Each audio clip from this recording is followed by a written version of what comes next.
मंडळी, हे जे झाडं दिसत आहेत आपल्याला, हे आहे अक्रोड. अक्रोड तुम्ही खाल्ले असेल किंवा नसेल, परंतु मी तुम्हाला दाखवतो. अक्रोड जे खाण्यासाठी असतं ते एकदम चविष्ट असतं.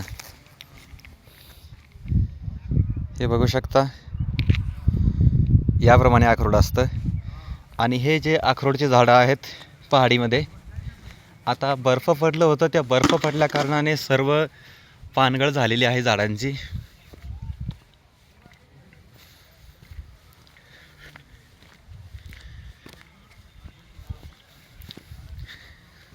इकडे पहाडीवरती ज्यावेळेस बर्फ पडतं त्यावेळेस ते बर्फाचं जे पाणी असतं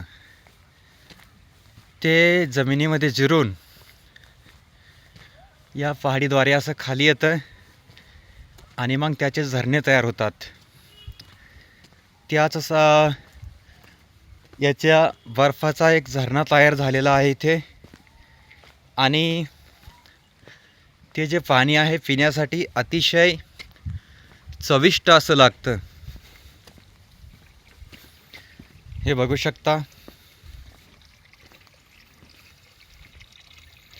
हा आहे झरणा.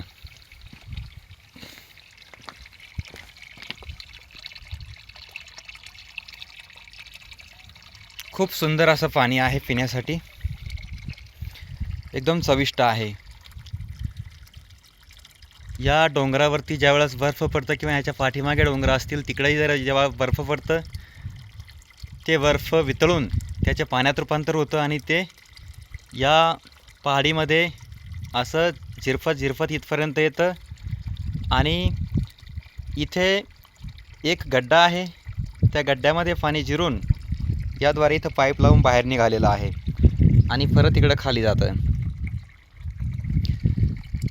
एकदम स्वच्छ असं निर्मळ पाणी आहे. फिल्टरला काय करता, यापुढे फिल्टर देखील फेल आहे, अशी या पाण्याची चव आहे.